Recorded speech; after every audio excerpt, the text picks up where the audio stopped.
Magpakantay po. Ano na ba yan? Huwag na. Open niya po. Hindi na to. Pwesto na tayo. Pwesto na. Question na yan. Kita dito yung tatanong yan. Happy?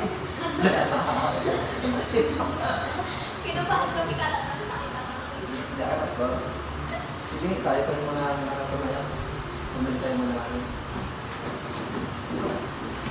Hindi mo tayo na namin pag-Diyos sa mga pangyayon sa lahat, sa mga oras mga pagkakulit. Mataas, patuloy pa namin ang pagkakulit ng Panginoon. Sa pagkatanong Panginoon, patuloy po kami manibanagan Panginoon sa aming mga tanong Panginoon. Patuloy niyo po kami samahan, patuloy niyo po kami. Ganito si Pastor Mark upang ang mga aming nilalisan. Isipan ka pala patuloy na magkaroon ng iba ng Panginoon. Ito po ang aming salamat. Maraming salamat sa pangalan ni Jesus. Sige, ano yan?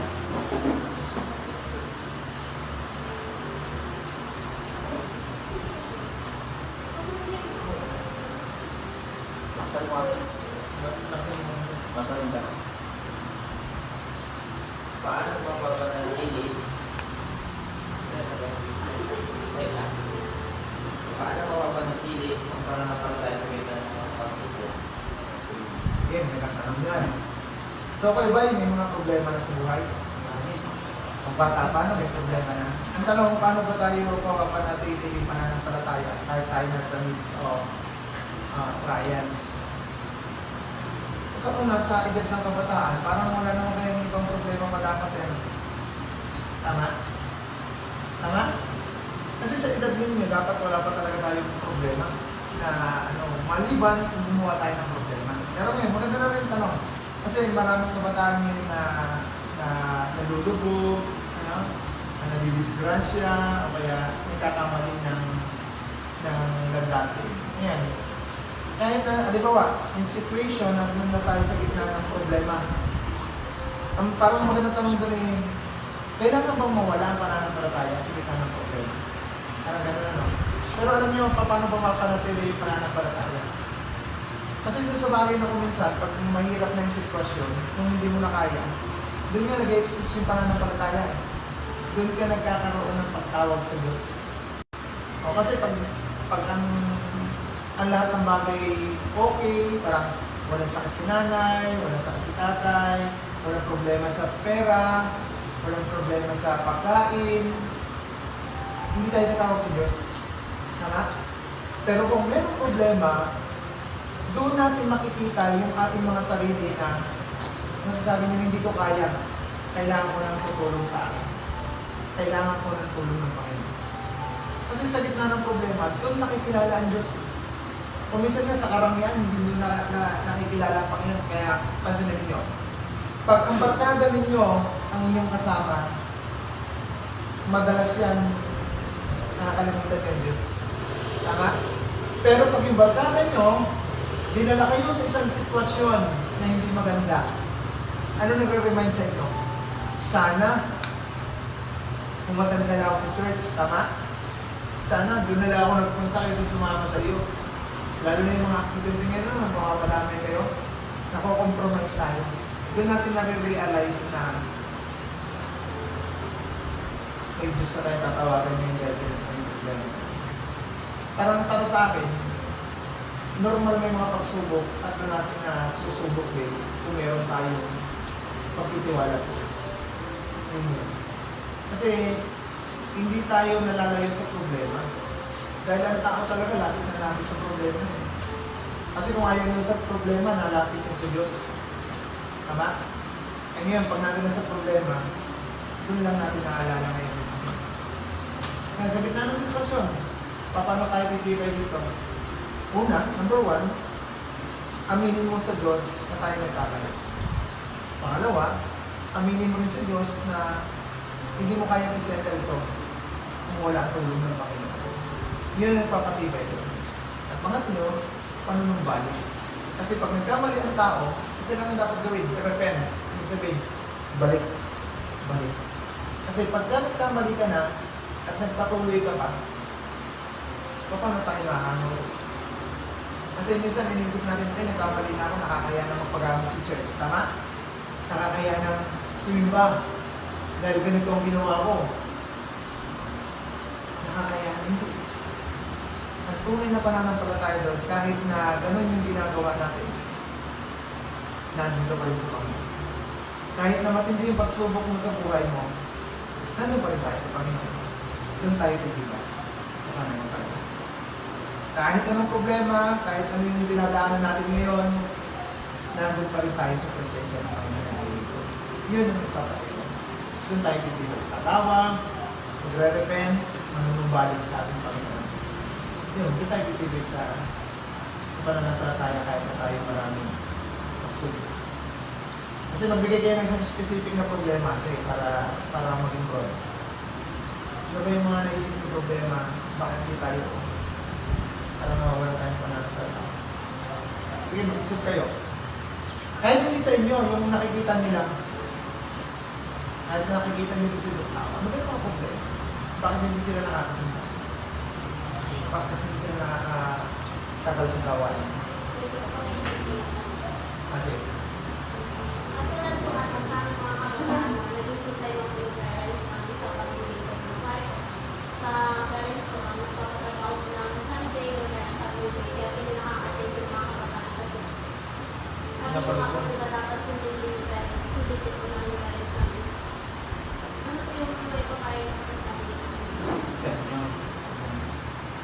ito, ang sabi ng Panginoon, obey your mother, obey your parents.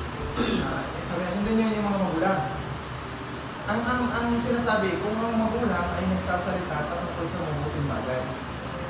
Okay, ngayon, masakit din isipin na kahit someday, hindi tayo nakakasinta dahil yung iba pinapaluso ano. Alam niyo yung pagkakamali na ang pagkukulang talaga doon. Yung mga magulang natin, hindi sila na-educate noon sila bago mag-asawa. Kasi ang responsibility ng parents, pakainin, pag-aralin, ngayon dahil mahirap yung buhay mo. Kasi ang kulang dito, yung naging parents natin, hindi sila naimulat sa Kristiyanong pananampalataya. Okay? Ngayon, hindi ko sinasabi mo yung sundin niyo pa rin. Oo. Ngayon, ang aral naman doon, ang magandang payo doon, tayo na magkakaroon ng pamilya sa mga susunod na generasyon. Huwag niyo ipaparanas yun sa inyong mga bibig. Kasi hindi rin ako pwede mag-speak ng iwanan niyo yung mga magulang at kumatent kayo. Hindi rin naman po pwede yun. Pero, kung ikaw ay anak ay maninindigan sa tulong ng biyaya ng Panginoon, mauunawaan ng magulang. Mauunawaan ng magulang. Kung talagang nananalig ka, Lord, gusto ko pong umaten, hilogin yung focus sa Panginoon namin. Hindi pangalawa, hindi lang yun. Ipag-pray nyo rin yung parents nyo. Na sana, kasi hindi tayo magkakaunawan. Christian tayo, maaaring sila, hindi. Hindi nila kilala ang Diyos, hindi nila alam yung Papa. Piningin niyo sa Panginoon na, Panginoon, sana po yung nanay ko, yung tatay ko, makaunawa din dito. Kasi kaya hindi nila maunawaan tayo, hindi nila ito napapanginoon. Bago na isa pang problema natin, kung minsan may mga kabataan din na sabi na sa church, okay, pero pag uwi sa bahay, yung attitude, hindi parang galing sa church. Tama? May katamaran. Oo. Alam niyo, ang bunga ng kahirapan, kaya tayo natadami dito, yung kawalan ng Diyos sa kanya. Pero hindi ko sinasabi na huwag niyo sundin ang parents niyo. Sundin niyo pa rin. Sundin niyo yung maluwag. Maring, hindi ko rin sinasabi na hindi kayo naunawa ng Diyos. Ano kayo naman? Sa amin ng Diyos. Sa yung kahirapan na siya nagiging ugat kung bakit. Pati yung araw na sa Panginoon. Nakukuhan. Tapos tandaan nyo, pag sinabi ng Bible, honor your parents. Huwag lamang yung parents ninyo, araw ng linggo magnanakawin kayo. Araw ng linggo, may utos na ipapapatay sa inyo. Tama? Hindi nyo sila kaanap. Pero kasi naman na, tulog ka muna. Kung maganda mo na po, bago nakikita mo din situation nyo, mahirap din. Laki din ang karayuan. kaya naman talagang kailangan na kailangan. Eh, palagi ko habang tatanong kayo, habang gagawa kayo ng trabaho sa bayan, naisip-isip ko yung ano. Yung pinakamasok. Pag lamang yung magulang kukuha ng tampa, gagasusin, sa binayad sa utang, bago papalusungin yung anak. Parang hindi rin maganda. Parang hindi rin maganda. Tama? Hindi, responsibility kasi ng parents ng mga anak ay pakainin, para. Yun ang mga responsibility. Kaya kayo, ito ang payo ko sa inyo. Kung ang magulang niyo pinag-aaral kayo, magkano guys? Hindi para pag graduate kayo, tulungan sila. Hindi, ang totoo ng para sa inyo. Kung nakapagtapos kayo, piniprepare lang kayo ng magulang ninyo. So, yun yung good. Para hindi nyo maranasan yung naranasan nyo. So, okay ba yan kahit ha? Basta, kung ingat ko sa mga magulang, sige na. Huwag lang yung, hindi ba kasi, hindi sisimba pero nasa galaan ka. Yung kasi ayaw ng Diyos eh. Hindi sisimba, doon lang pala, hangover. Mga ganong klase ng, hindi yun. Pero kung sinabi ng magulang na anak, kailangan natin magtulong-tulong, malaki yung pananagutan natin. Pero alam nyo, pinakamagandang payo ba? Ma, sige hindi kami sisimba, sasamahan namin kayo. Pwede ba bago tayo mas manalangin ka? Or else, kung dating din sa area, manalangin kayo. Ang tawag ng pagsamba pa rin. Yun ang pwede natin. Hindi rin excited kayo. Yes, di makakasimba. Magkakapera. Alam ng Lord yung motives. Alam ng Lord. At alam nyo din yun. Hindi mo pwedeng hindi. Alam ng motives.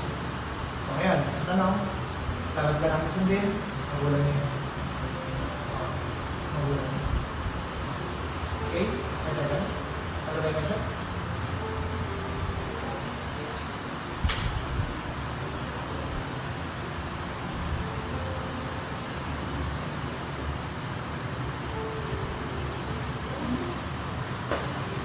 Ano ang dapat gawin mo kung magkaroon ng kapayapaan sa buhay bilang isang Kristiyano? Kapayapaan. Bilang isang Kristyano, patuloy ang relasyon natin sa Panginoon. Dahil kapayapaan doon. Yan. Ang word of peace kasi, the more you obey God's instruction, the more you experience the peace from the Lord. Kasi hanggat lumalaban tayo dun sa tama, anong kapayapaan? Palagay nyo, pagka lumalaban kayo sa tama, minamalimit, natatagpuan ba nyo ng kapayapaan? Ito ba hindi? Kasi ang peaceful mind, yung natututo ko makontent ko kung anong meron ka. Kung ano yung kaya mo. Kasi alam nyo kayo na-stress ang tao, yung feeling niya sa sarili niya, kaya niya, pero deep inside, hirap na hirap siya. Kaya nagawa siya ng maraming kapamaraanan para mapasabing, kaya ko to, pero sa loob pala sobrang pagod. Kaya minsan, yung isip natin sobrang pagod eh, kahit hindi naman pagod ng katawan. Pero kung marunong ka magtiwala sa Lord, sabi nga ng Matthew 11:27-28, hindi mo matatagpuan yung kapayapaan at kapahingahan. So, ngayon, yung bagay na hindi mo kaya, bigay mo agad sa Lord. Huwag mong gawa ng sariling kapamaraanan. Pag hindi mo kaya, manalangin mo sa Lord. Di ba pag may problema tayo, alam ko naman nag-pray na rin kayo, no? Di ba pag kayo may problema, natawag na kayo sa Lord. And then after that, na mag-pray ka sa Lord, ano yung nararamdaman natin? Kapayapaan. Magkakaroon tayo ng kapayapaan kung tama ang relasyon natin sa Panginoon at kung pinagkakatiwalaan natin siya sa buhay natin. Napakasimple. Sinabi ng Lord, unahin mo akong bagong problema mo.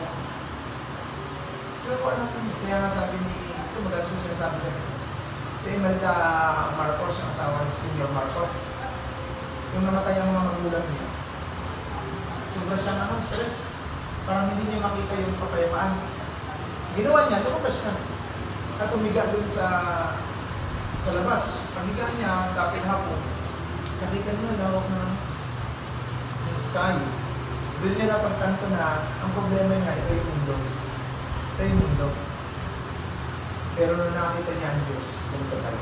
Hindi na makita yung mundo, pero nakikita niya yung Panginoon. Ano yung sabi nun? Pag may Diyos ka, may kapayapaan ka. Kahit may problema ka, may solusyon. Yun yung sinasabi niya.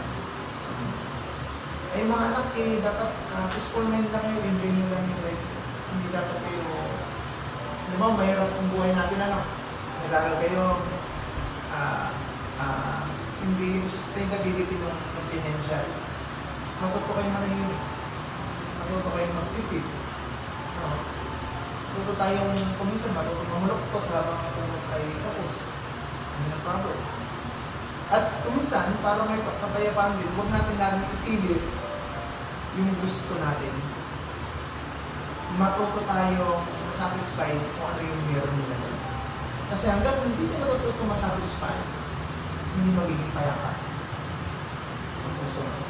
Ginanap ko, kaya sa relationship, pag hindi ka nasatisfy sa kanya, kapag hindi ka nagtiwala sa kanya, wala kang peaceful na. Tutulog ka na lang, sino kaya ang pagkat mo? Gano'n na. Naka-distract ako. Gano'n na lang. Pag puno ka ng pagdududa, wala kang kapayapaan. Pero pag puno ka, nakabutihan ng Panginoon, if ever lukuhin ka ng sino ng tao, hindi mo ka-consider sa iyo. Kung niluloko niya, yung Diyos Panginoon sa buhay. Kaya magiging kapayapaan. Yun ang kapayapaan. Learn how to be satisfied. Kung anong meron, salamatan. Kung may problema, may Panginoon na dainan. Kasi ang problema natin ganito. May problema nga sinabi mo sa barkada, sinabi mo sa kaibigan mo, na hindi ka sure kung ito ay mapagkakatiwalaan. Isang pagkakataon, yung issue mo na sinabi sa, yung very close friend mo, bigla mo maririnig sa iba. Ano yung sabihin mo? Yung pinagkatiwalaan mo, hindi ka tiwala. So may stress ka. Dalit na sana, sa'yo lang yung problema, sinabi mo pa, dumami. Pero kung sa Lord mo sinabi yan, sure ako ikikip niya yan at tutulungan ka niya to find the solution, or to find the way to escape this kind of situation. Ang Diyos ay puno ng kapayapaan. Hindi siya tulad ng gusto natin na hindi tayo mapayapa. Diba, bago ng damit mo, may nakita ka lang sa barkada mo na susuotin niya sa... Wala naman JS na, no? Yung JS, papakita niya, meron ka na, makabili ka ulit ng bago. Di ba, walang kapayapaan? Pero kung makontento ka kung ano yung meron ka, susuotin ko ito. As long as magmukha kang suman, okay lang yun. Huwag lang maging mukhang to. Ano? Yun ang pinakamaganda ito. Pasalamatan mo. Ang base for me pa, number 3, maging grateful ka. Binigyan ka ng nanay mo ng bakang 20 for 1 week. Pasalamat ka. Kasi at least may 20. Ay kung wala na talaga, wala siyang bibigay. As long as yun ang binigay niya, maging grateful ka. Yung pinakamalaki. Yung tatay mo masungit, maging grateful ka para magkaroon ka ng kapayapaan. Kahit pa ang tatay mo, halimbawa, ng bubog-bubog, yung iba nga naghahanap ng tatay. Walang tatay. Ikaw binigyan ka pa rin ng tatay ng lasinggo. Pag hindi naman lasing, mabait eh. Kung isa pag lasing din, galante eh. Di ba yung grateful, kahit anong situation, nasa sa'yo kung paano mo i-accept. At pag matuto ka mag-accept nun, kaya pa, matutulog ka ng ngayon, gigising ka ng masigla. Pero kung hindi ka kaya pa, tutulog ka ng malungkot, magdamag ka ng kamulat. Tutulog ka pala, umaga na pala. Kahit sa school na ano, huwag kayong matrigger, huwag kayong mawinda. I-enjoy nyo lang yung pag-aaral. I-enjoy nyo lang, niwala kayo. Hindi kayo dapat maglumayanan sa pag-aaral. As long as i-enjoy nyo. Pagkasay nyo yun, pwedeng pagkasay nyo. Papayapan nyo na. Tingin sa lahat, basta may Panginoon ka, pagkakatiwalaan mo sa lahat, magiging okay. Si Tomato, ang namatay sa flight. Mama mo na. Pero ang papa mo ba ka? Ano ba? Ito. Kung wala yung mama mo, may Panginoon ka naman. May tita ka naman. Makontento ka doon. Mag-iisip ka. Kasi yung iba, wala na akong nanay, wala nang direction yung buhay ko. Ayaw ko na mag-aaral. Ang daan mo, marami nakakapag-aral kahit walang nanay at tatay. Dahil may kapamaraan. Kasi nawawala lang naman yung ating peaceful mind pag nakapokus tayo sa problema. Hindi tayo nakapokus doon sa solusyon. Hindi natin nahanap yung solusyon. Kaya yun na nakakapagpagulo sa atin. Sana may natutunan kayo. Pero kung may Panginoon kayo, sa last secret, may kapayapaan na. Okay? Merong follow by question doon? About sa peace? Okay na kayo doon? Tulong pa. Sige, doon na. Paano po nakakapagpakitaan ko ng Okay, relationship sa ating Panginoon. Logic ko kayo. Sa napapanahong pagkakataon. Paano mo pinapakita sa boyfriend mo, halimbawa, o sa girlfriend mo, na mahal mo siya? Sige nga, ayun sumagot. Halimbawa, Ate Alta, paano mo napapakita din halimbawa sa boyfriend mo na mahal mo siya? For simple word, lamang, para sa'yo. Paano mo na-express yung love? Pag-care. Ngayon, ang pagmamahal din sa Lord, ganito. Kasi ang pagmamahal sa Panginoon, paano ba natin sure to? Sabi natin dyan, John 14:15, if you love me, okay. Ganun lang simple. Ang pagmamahal sa Diyos, simple lang natin. Matuto kang gumalang sa Kanya. Matuto kang sumunod sa Kanya. Kasi sa magulang, kung ikilalanin mong magulang siya, pinapahalagahan mo ang kanyang sinasabi. At sinusunod natin. Yun sa relationship. Kung talagang meron kang relationship sa Panginoon, at tama yung relationship mo, malinaw sa iyo ang kanyang boses ay napakahalaga. Okay, malinaw sa iyo ang bawat salita niya, mahalaga. Sa mag-boyfriend din gano'n. Pag sinabi ng boyfriend, matulog ka na maaga, i-heart mo kagad yun. Why? Sinab mo siya eh. At yung sinasabi niya, it's good for you eh. Tama? Bakit sasabihin mo rin ng ating Jodin, ganun lang ang relationship. At saka isa pa maganda nagpapakita ng relationship sa Panginoon. Sa Panginoon kasi walang problema eh.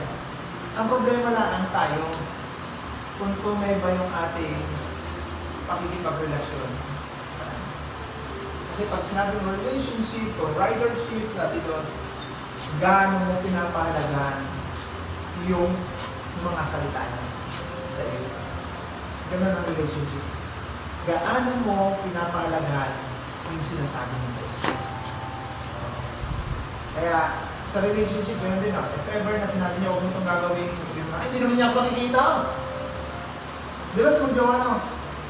Sasabihin mo na, oo, gagawin ko yan, pero kasagalaan ka pa rin pala. Ganun din. May nakakita o wala, dapat ginagawa mo, maging totoo ka. Yun ang tamang relasyon sa Panginoon. If ever na hindi mo siya nakikita, pero ano mo nakikita ka niya, gagawin mo siya. Gagawin mo siya. Yun ang pinakamatibay ng relasyon. Ginagawa mo siya na andyan o wala na siya. Yun yung matibay ng relasyon. Kaya sa relationship ninyo, sa mga darating na panahon, kung magiging tapat ka sa Kanya, mas tapat ang Diyos. Kaya sabi ng Panginoon, kung hindi ka magtapat ka sa akin, wala akong problema doon. Pero ako tapat sa iyo. Yun yung pinagiging relasyon. Maging tapat kayo, nandun man wala. May nakakakita man o hindi. Maging totoo tayo. Okay doon, okay na? Baka kami tanong pa doon.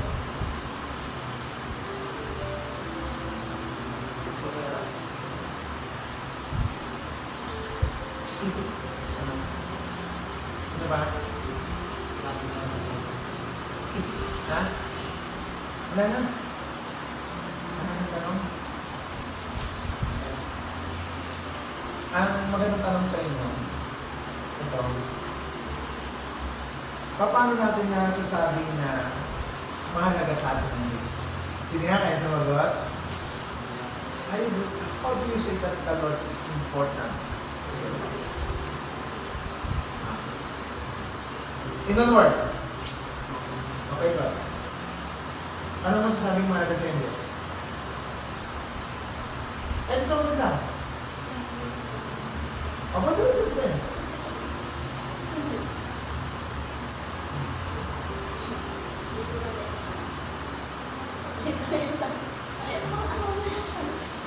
Paano mo masasabi ang mahalaga sa Diyos?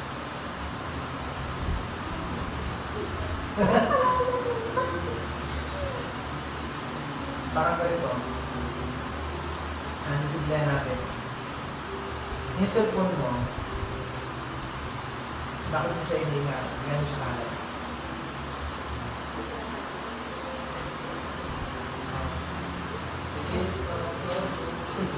Diba?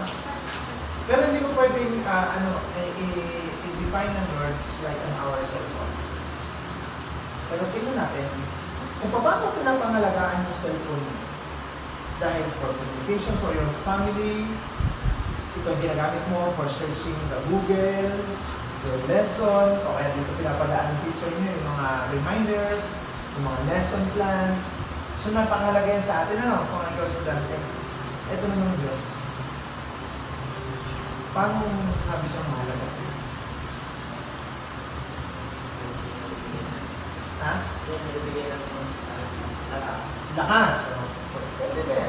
Very important the word because it's the source of your strength. Okay, ganun yun. Ano pa? For the simple. Pagmamahal? Okay, pwede rin yun. Kasi mahalagaan nyo sa atin dahil siya lang yun naman yung umibig sa atin kahit tayo makasalanan. Pwede rin yun. Ano pa? Isip kayo. Bakit mahalaga sa iyo ang Panginoon?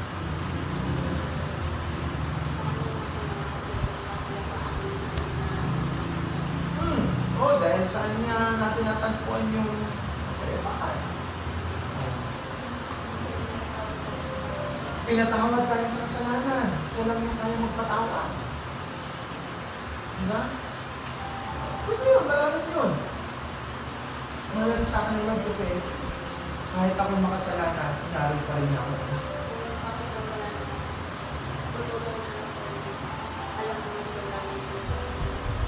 Maganda rin yun. Biblical yun.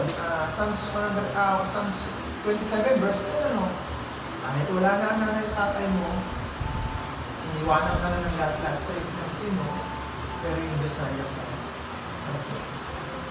Di ba ito nararanasan ninyo? Kaya pagkalita kayo ng mga magulang nyo, no? Iyak na kayo.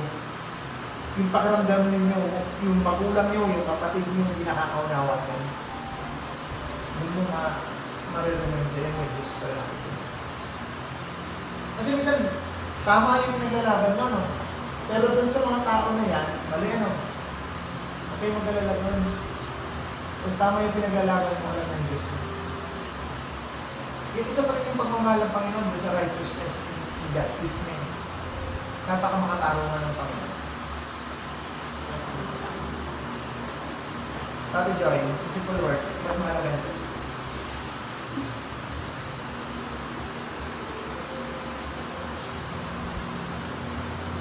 No, pero hindi nasagot, no?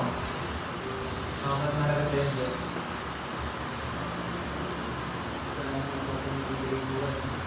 Nagbibigay buhay. Pag nandigaw yung iba, bibigay ko sa iyo ang aking buhay. Di ba? Nandigaw ka na. Kasi, yun ang maganda. Diba ma-remind sa iyo, the Lord is the source of our life. Para bang hangin siya? Pag wala yung hangin, ano tayo? Mamamatay. Yun ang word na eh. Ito may sulat din sa akin. May word sa akin para sa akin. Sa oxygen. Without oxygen, you cannot breathe. If I cannot breathe, I don't know. Diba? Hindi pa noon. Hindi makakita. Kasi na bakit ba? Ito, ano nasa isipan mo? Pagdating sa Lord.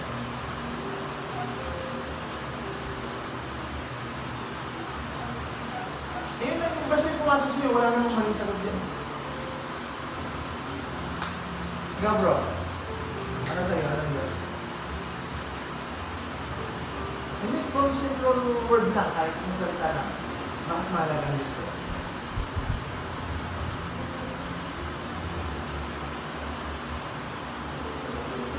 Sagot na lang. Di ba kung minsan, simple question, pero I cannot reach to define the answer. How important is the Lord in my life? Kasi pagkakilala niya talaga ang Diyos at alam mo kung ano ginagawa ng Panginoon, madali siya na-define sa buhay mo. Ganun. Ang mahalaga pa. Ano ba? Kita na ba yan? Pwede kayo magtanong sa akin personally. Didefine ko sa inyo yung tanong ko. Sa aking sarili. Hanapan nyo. Medyo algebra na meron konting geometry.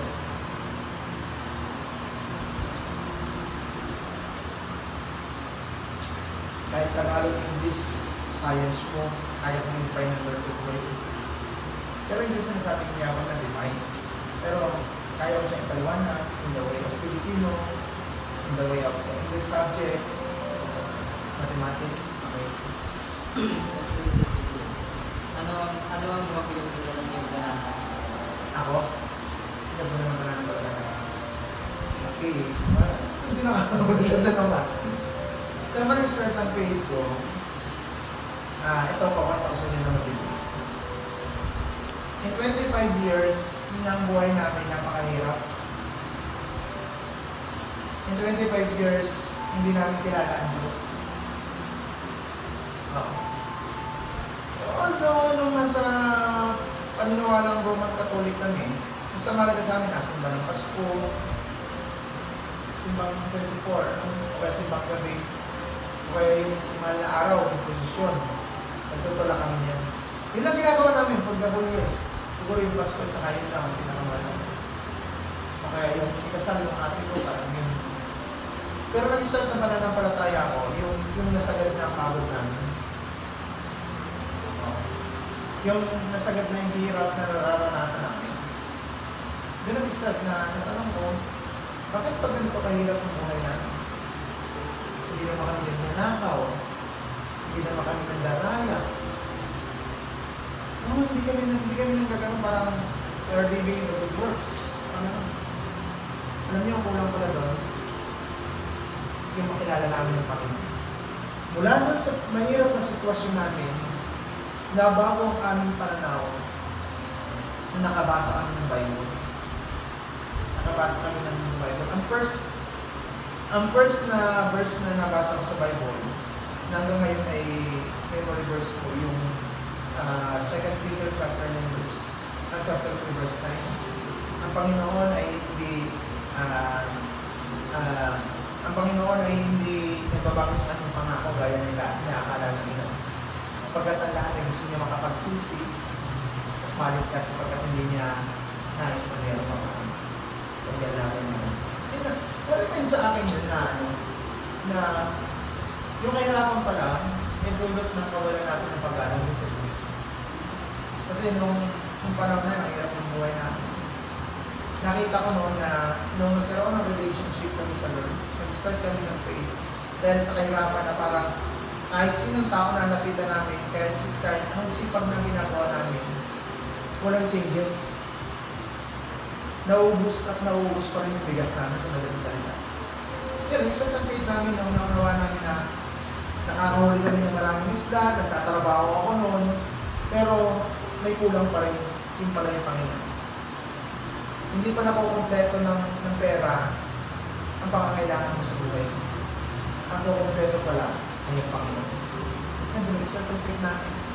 Nung naranasan namin ang sobrang hirap. And then nung nag-start kami nag-faith, lumagsak pa rin yung problema namin. Kaya ako tumigil ako sa second year high school, February na. 1 month na lang, tapos na ako, mag-third year na ako. Tumigil pa ako hanggang sa katatapos. Wala kami ibang pinakita nun, hindi pa. Kahit yung grade ko ay hindi ako nakakuha na exam ng 4th grading. Kahit ibagsak niya bago i-average siya, pasado pa rin ako. Kaya pang 82. Kahit na wala akong exam ng 4th grading. Yun, sa gitna ng kunos ng buhay, sa gitna ng pangangailangan, doon nag-i-start yung pananampalataya. Sitwasyon na meron tayo. Yun ang faith ko. Yun ang start ko. Nakabasa akong Bible, pinagpatuloy ka pagbabasa. Kung hindi ako nagkakamali ang Bible bago ko iwanan, umabot na ako ng sa Old Testament sa Isaiah na. Sa New Testament nasa Bible na. Yung first time na parang siya ako. As long as nag-read ka ng Bible, as long as nag-pray ka, as long as may mga pagsubok sa buhay mo, doon nag-develop yung pananampalataya. Kasi pagka everything will be okay, hindi ka na mababasa ng Bible.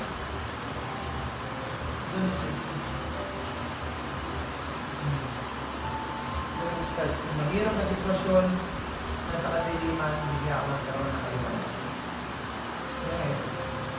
Yung pa rin nasa bigat. Kaya tayo minsan may faith din tayo. May faith tayo sa ating masari. Pero baka hindi ang Bible. Baka hindi sa mitanan mo. May faith ako sa iyo na matatapos dito. May faith ako sa sarili ko. Tama naman yun. Pero ako, ang faith ko talaga sa lahat. Hindi ko makakaya ang lahat ng bagay nito. At hindi ko mararating ang lugar na ito. Ang kinakantay ako ngayon kung wala akong pananampalatayang gusto. Ano ka siya?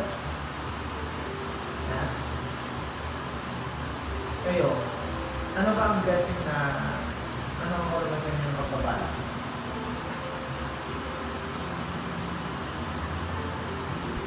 Pagpapala. Baka may question pa kayo sa akin. Mas maigyan ko lang tanongin nyo.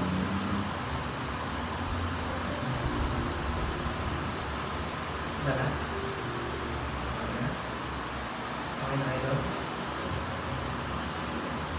Gusto ko i-depend sa inyo yung blessing. O kaya, kanina nakikinig ako sa YouTube ko. Ano na ba yung YouTube? May na-remind din sa akin na ano to yung personal prayer request ko. Ayun, maganda tanong na. Kayo, ano ang prayer request niyo? Para sa buhay niyo? Oo. Sa Lord, yung lagi niyo sinasabi sa Lord. Ha? Oo, yung basta yung constant na sinasabi niyo. Family. Nangyayari.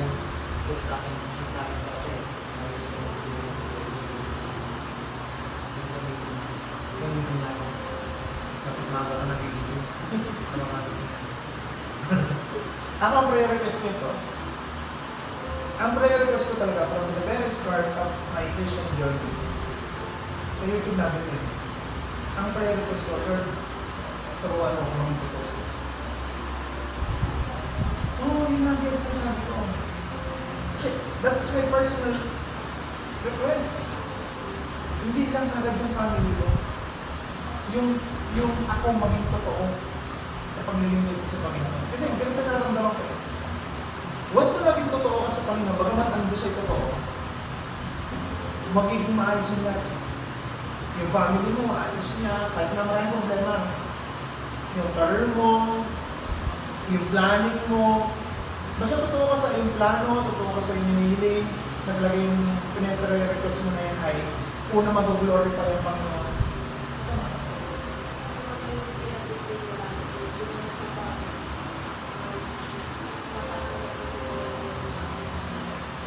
Ha? Oo. Oo. Ako ang mga anak ito, personal testimony ko sa inyo. Wala pa akong prayer request na hindi binigay ng Diyos for the perfect time. Huwag lang kayo mainit. Huwag lang kayo mainit. Ang dami ng prayer request na nangyari in the perfect time. Nakita niyo naman, girls. Yan. Nakita niyo ito ang itsura nito. Di ba? Ano yung sila no? Ang itsura nito noon. Pero, starting my vision, starting to pray to the Lord, bukod din sa personal, sa prayer ko sa mga family, yun nga lang, matuto kang magantay. Eh, okay, di ba lagi sinasabi sa inyo, huwag kayo magsasawa na ipanalangin ang nanay at tatay nyo, kapatid ninyo, huwag kayo magsasawa. Kahit pakiramdam mo walang nangyayari. Meron yun. Bakit personal namin yung tatay ko eh? Kristiyano na kami lahat. Siya na lang ang hindi.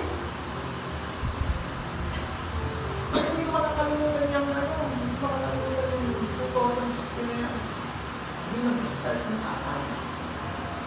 Hindi siya. At 2014. Kasi 16 ko na lang. Yung nakapray namin nakakapray isang pagkakataon. Sumagot ang Diyos sa buhay ng anak.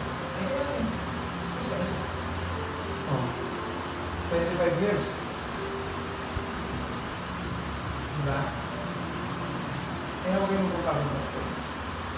So yun, may personal prayer request ko sa buhay na patuloy ako maging totoo sa pag-ibig sa akin. Yung blessing to be follow na yun. Huwag ka magsiserve for the blessing ka lang. Mag-serve ka for the glory of our Lord.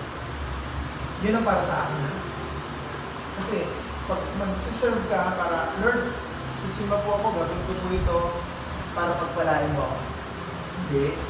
Gawin mo muna yan para mapapurihan siya.